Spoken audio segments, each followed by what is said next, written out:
He says, friend, I did nothing wrong to you. I did nothing wrong to you. Did not you agree with me for a penny? He goes, did you not agree? And of course, they had no argument because they did agree. They are judging what they should get based on what he gave to the other people. So then he says, take what is yours. In other words, take what we agreed to and go your way. But I will give unto this last even as I gave unto you. And then he gives a reason why. Then he gives a reason why. I think that fits your perspective in tonight's Bible study, in that those are the Israelites. Yes. Right? Like, hey, we're following the law. We did the law. Right. And you're going to come along and by grace basically give this to people who, didn't do what we did. Yeah. Yeah. We built, you gave us the design for the temple. We built it. You gave us a law. We followed it. We took the tables of stone. We put it in the Ark of the Covenant. You gave us the Ark of the Covenant. You gave us the 613 ceremonial laws. We went through all of that. We gave, we built the temple, all this kind of stuff. It almost kind of reminds me of the New Age Israelites today that think that they're the only chosen ones and no one else can be saved but them. Well, you know what the problem? This is the problem that they have with the Lord Jesus Christ himself. And I'll tell you the reason why. Because answering what you just said is what Jesus gave in John 3:16 when he said God so loved the world that he gave his only begotten son. Mm-hmm. He was telling the Jews, you got it wrong in thinking that it was you. So Christ was saying, you need to understand that God so loved the entire world that he gave his only begotten son. In other words, he would die on that cross to save not just Jews of national Israel, but people of every tongue, kindred, and ethnic group, and from all over the world. And that is what the Jews at that time did not want to hear. Yep, exactly. John 3:16 to them was not good news. It was bad news. but okay. I hear what you're saying. Okay. But I don't think they understood John 3:16. They didn't. No, I take that back. They did. They just didn't understand it coming from the guy who's claiming to be the Messiah. Okay. So I'm looking at Saul. It took a miraculous intervention, right, to turn this man around. Right. It took Israel's got all this history from the Old Testament going on into the New Covenant. Yep. They have arrived into the New Covenant. Yep. And it takes another miracle to turn them around. Right. Otherwise, they're not going to turn around. Yep. Even though God had commanded them to turn around. Yep. I mean, you gotta like. I think that for us, looking back, yes, we can understand. We as Christians today, we should be able to understand how difficult it must have been for them, because you have to think about it. That's because here's what they expected. Somehow they walked away. They walked away from their understanding of the scriptures. And I mean the Old Covenant, the Old Testament scriptures. They walked away understanding that the Messiah was going to come in the future. That they knew. But they also in their minds believed that he would come and he would be another David, a earthly king, to conquer earthly enemies and to subdue the earth, the physical, worldly earth, and be this earthly king. You know what I mean?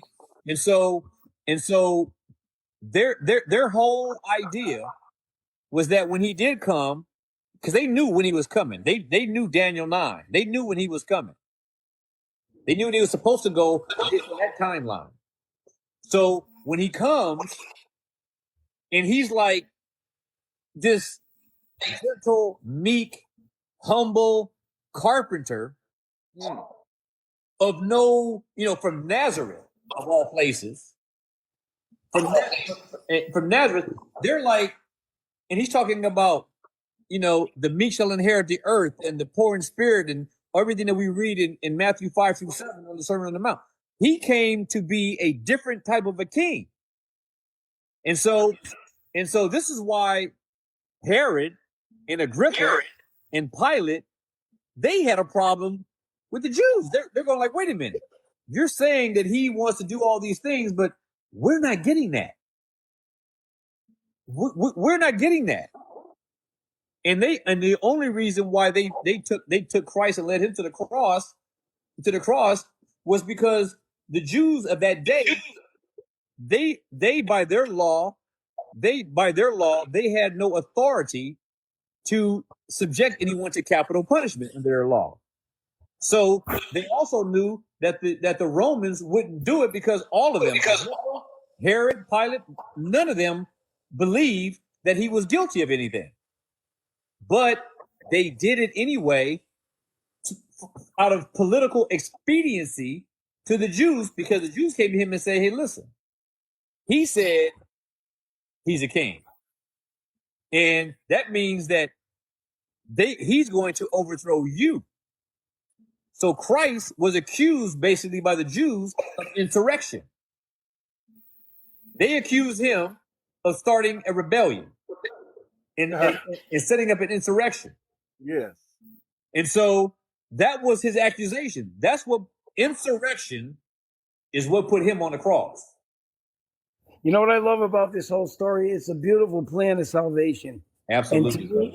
And to me, the way that God went about this, about blinding their eyes and hardening their hearts like he did Pharaoh, he did the same thing to his children. Right. To save the whole world. Right. You know what I mean? Because, and still to this day, the Jews are blind.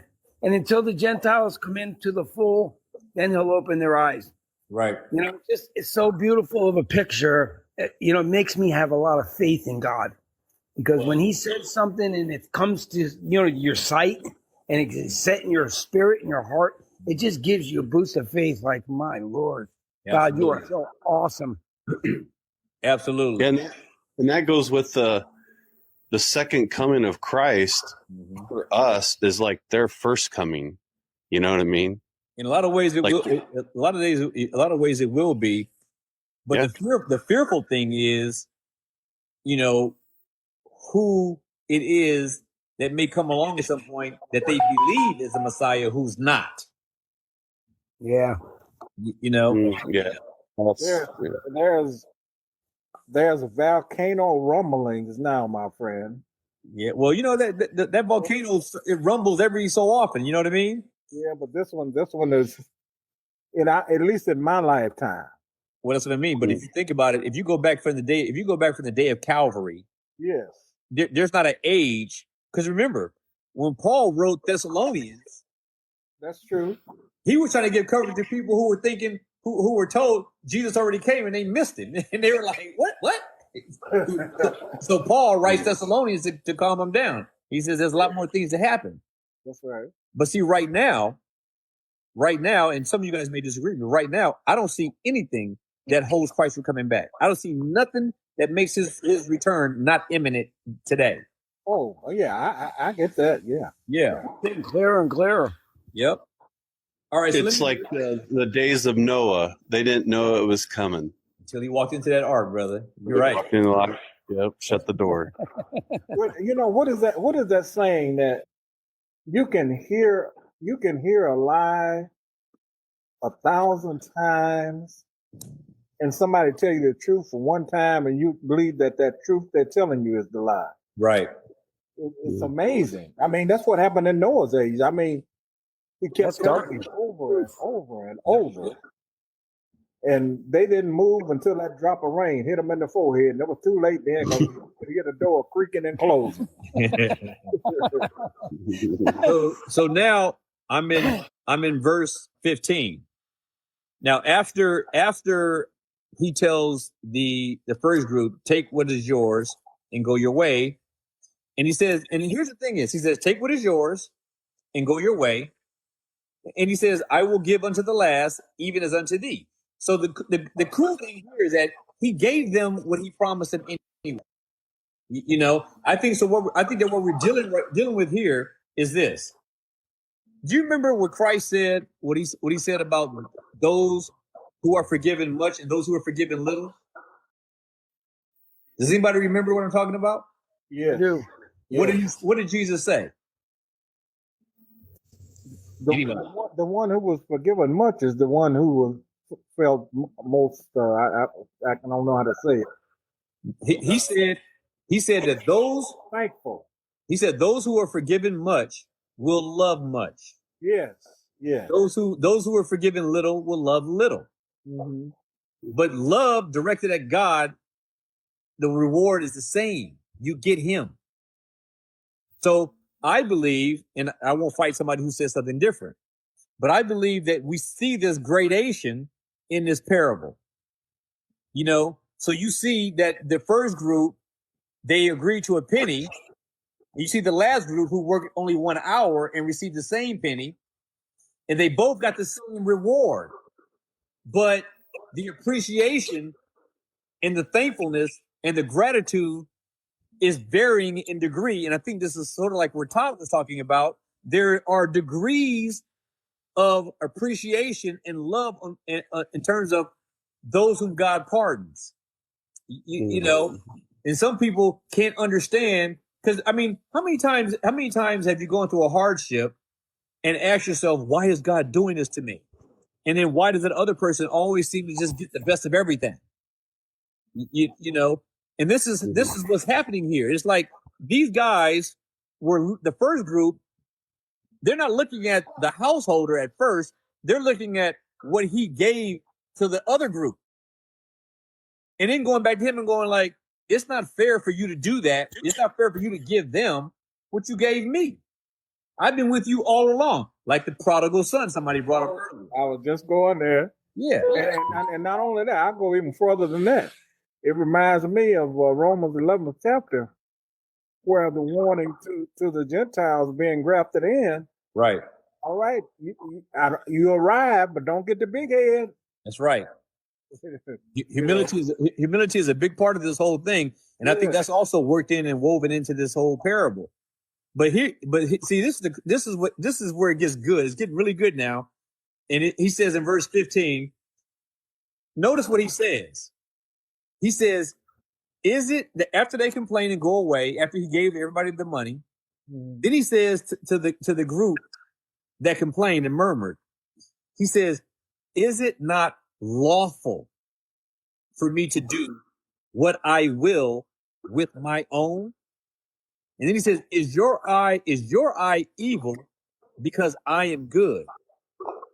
Now, listen what he says. Is it not lawful for me to do what I will with my own? And as I started, when I opened up this whole message, the message was this: Christianity today, modern 21st century Christianity today, doesn't understand that God can do whatever he wants with us. Whatever he wants. We don't understand that. We believe that we're supposed to come to God and determine what is fair and then give him the authority to give us what we believe he should give us. And it's like you have so many Christians that believe that God is supposed to be America. You know, we look at the justice system.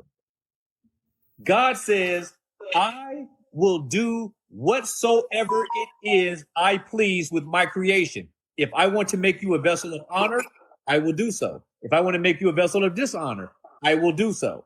If I want to have compassion on you, I will do so. If I choose not to show you mercy or compassion, it is my prerogative. God is under no obligation to man in any aspect. No obligation. The only obligation that God has ever made himself obligated to do is to keep his promises to those who believe in him. That's it. You know what that reminds me of? My greatest blessings came to me from the worst things I've ever done. Amen. You know what I'm saying? My mistakes were my greatest progress. Yep. Man, let me tell you something. I can tell you that what you just said applies to my life I'm going through right now. Yep. Things I'm going through right now, business-wise and whatnot, I'm going through the same thing. But see, trusting in him, we have to come trusting him like those two middle groups. Remember, he just said, you want to come work for me? I will take you in and you can work in my vineyard and I will give you what is right.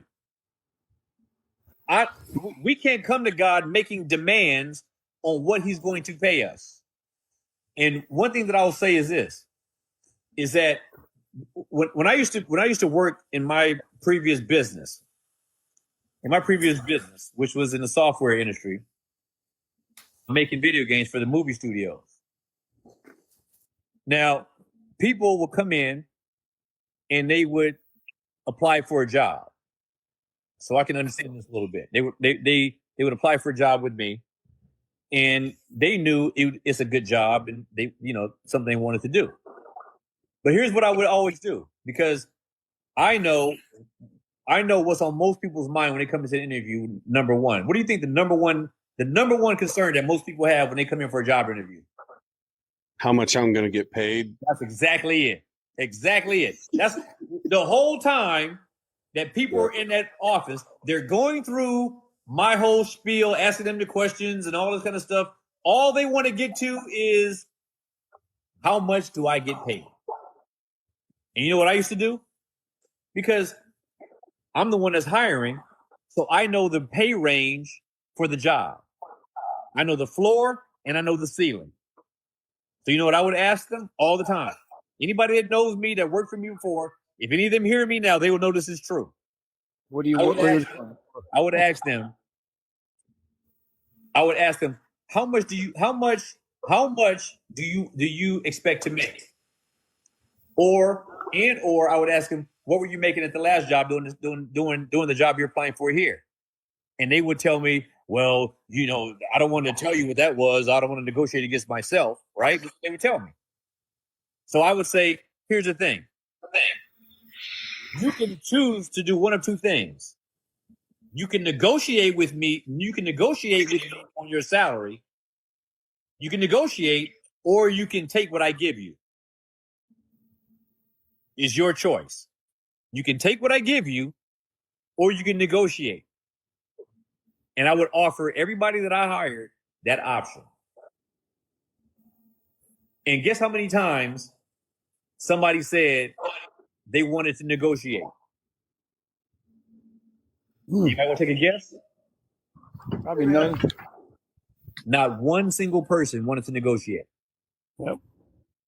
That's a real life experience. Not one person wanted to negotiate. Not once. Well, give me your motive for doing that. So my motive for this was this. I knew what I had in mind for the job. Mm-hmm. For the job. And I also knew that if they trusted me, I would be there's no way, because what you can't do as a lawyer, you can't go in there and say, okay, here's the range. It's here to here. If I told them that, what are they going to think they're worth? The highest range. They're all going to say I'm worth that. They're all going to say that. Every single one of them. So now, for me to be effective at negotiating, if I start negotiating and throwing out salary prices, they already got me. Because the first person who mentions a number always loses. Always. Yep. You might make more money than you were making before, but you're still going to walk away thinking that you lost. Well, but as an employer, I had to figure out how do I effectively negotiate on my side if I want to win? And that is giving them the choice to negotiate with me or to take what I give them. Because if they negotiate, if I offer that out, they're automatically going to assume that if I make that negotiation, they're going to automatically assume by me giving them that option, that they're going to lose if they negotiate. So they are having to trust me to believe that I'm going to give them better than what they were expecting. Yep.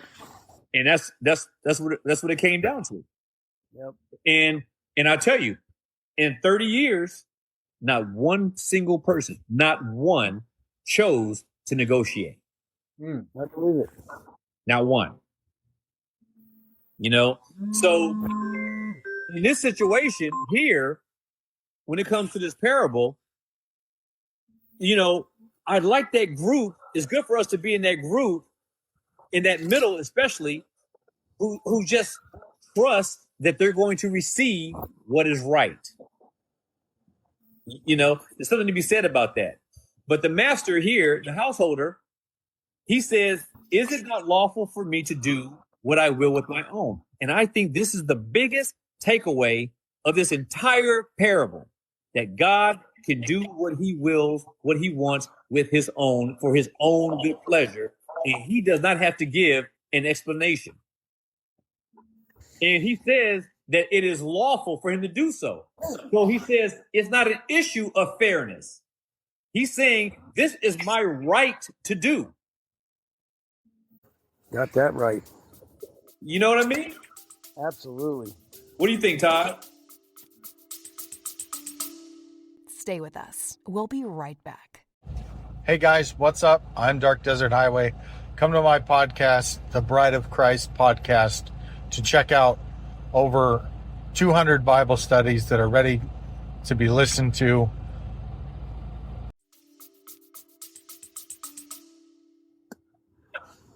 Yeah, to be honest with you, David and Bathsheba come to mind. Like, the wages of that sin of adultery is to be stoned to death, right? Right. And yeah, he lost the child in that, but he still was blessed. So it's how he wants to do it. It's not for us to say anything. But yeah, my son was saying goodbye, so sorry if you heard that. Oh, no worries. I didn't hear it, but I hear it. But God, like one brother said in the comments, and he's right. And this is what I'm always saying too.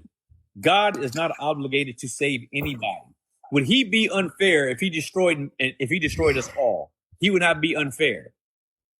When I was young and reading the Old Testament a lot, it really troubled me when he would wipe out nations. Right.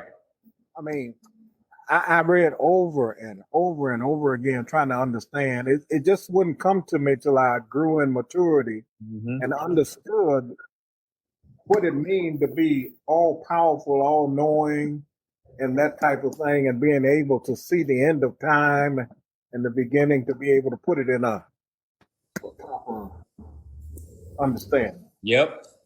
I mean, the thing about it is, like Todd mentioned, what happened with David and Bathsheba. Now remember, remember, God gave David 3 options to handle his sin. You remember? Yep. Yeah. What was the banishment or famine? And there were 3 of them. One was famine, I think, right? One was famine. Yeah. Can't remember those. But anyway, do you remember the one he chose? I think he chose the famine. Yeah, I think that's why it's in my head. I'm drawing a blank too, because but here's what was important about it, because the important point is what we need to understand. Of the 3 choices that David had, he made the choice that left him in God's hands. Mm-hmm. The choice that he rejected. Remember, he had one of the choices was to lose a war, to go into a battle and lose. Right. Yep. He didn't want that. David said, I want to be in your hands. And God ended up taking his child. You know what I mean? Mm-hmm. I got a question about that, brother. What's that? Could you give me the understanding of how that first verse is stated? Because I got the impression, it says, I got the impression it came from David. It didn't come from David. What are you talking about? To do the census thing that got him. That's a whole different subject. Okay, isn't that what got him in that trouble though? No, I'm talking about when Bathsheba, when he sinned, when he had her husband killed. Oh, okay. Yeah, I'm talking about that. And I was confusing those two. Sorry about that. I was confusing those two as well. yeah, no, when he put her husband, first of all, cheated with her, then he put her Right. husband on the front line. You know what I mean? And then you know, because remember, Nathan came to him and said because he was careful, remember? And he goes to him and he gives him this story about some other guy, you know, and that a guy abused and did all these dirty deeds. And then he goes to David and says, "Let me tell you about this guy. This guy did this, that, and the other. What would you have me do to him? What should be done to this guy?" David said, "We should be off with his head." You know, he went off like that way. And then Nathan said, "Again, it's you." Well, where do you see David putting it in God's hand, putting himself in God's hand? I have to go back to find. I have to go back and look at it. But what happens is God gives him 3 options for his punishment, and he rejected the punishments that he. I don't think he gives him 3 options in that one, does he? I think we're getting the stories mixed up. That's why I think. Let me see, because I could be wrong. Hold on, let me see. Because David deserved unaliving, and the reason why that was set aside is because of the promise he had made to Abraham. Hold on, let me see. Let me look and see, because I could be wrong. Let me see.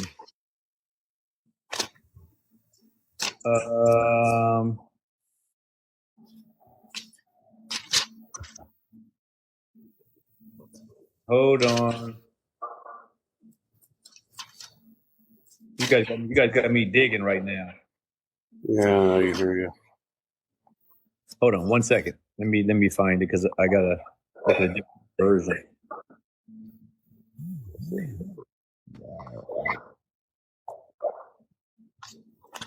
Give me a second, because now I'm curious now.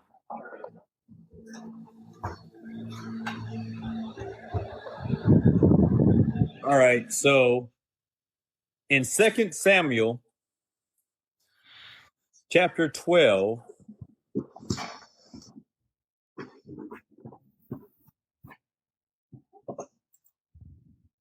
I'm trying to see where so I got the chapter. I'm just trying to figure out where the punishment is.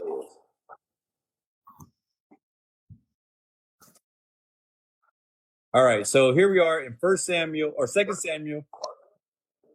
chapter 12.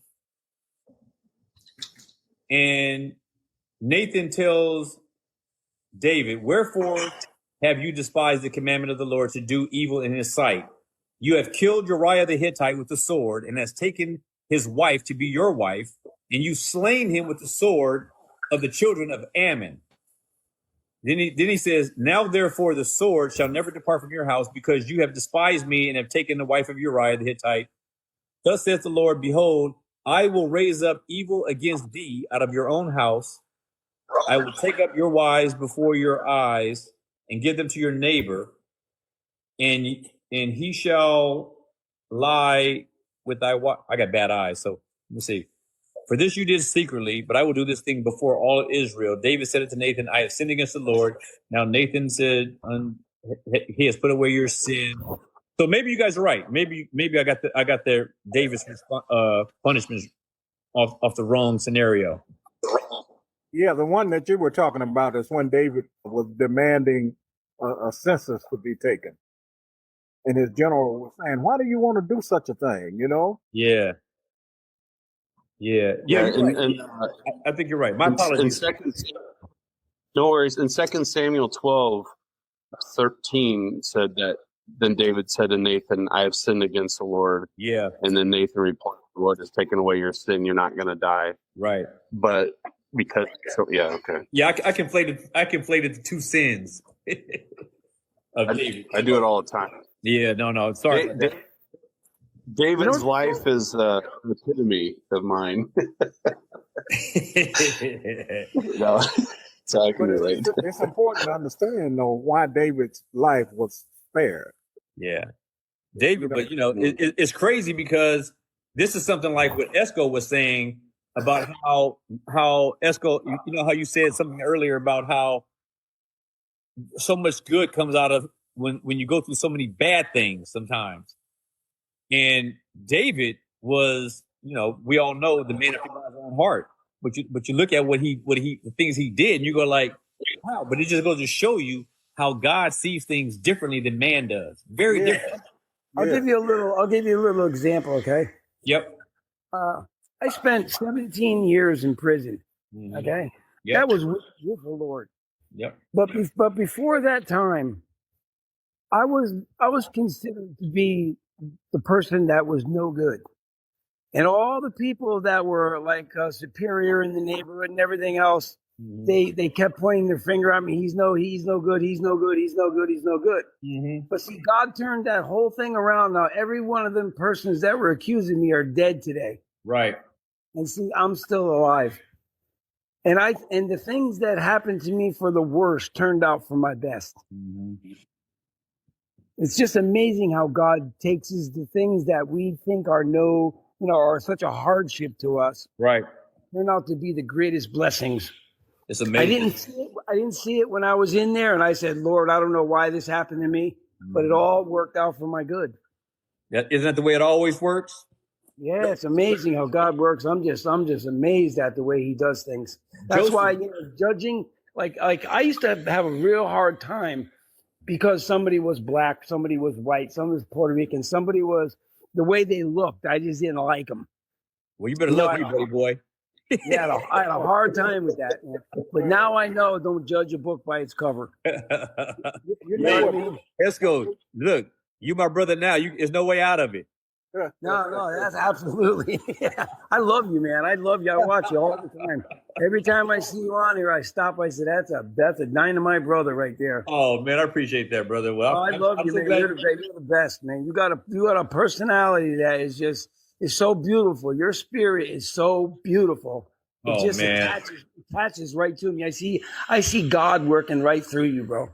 Man, look, I tell you, I appreciate those kind words and the encouragement, and believe me when I tell you, I am really grateful to hear that kind of thing every now and then, because it's encouraging and it makes you think that there are people who really care, not just about me, but about the Word of God, the truth, and whatever. And man, I love the fellowship of God's people. Man. I really do. The way you put things are so beautifully said.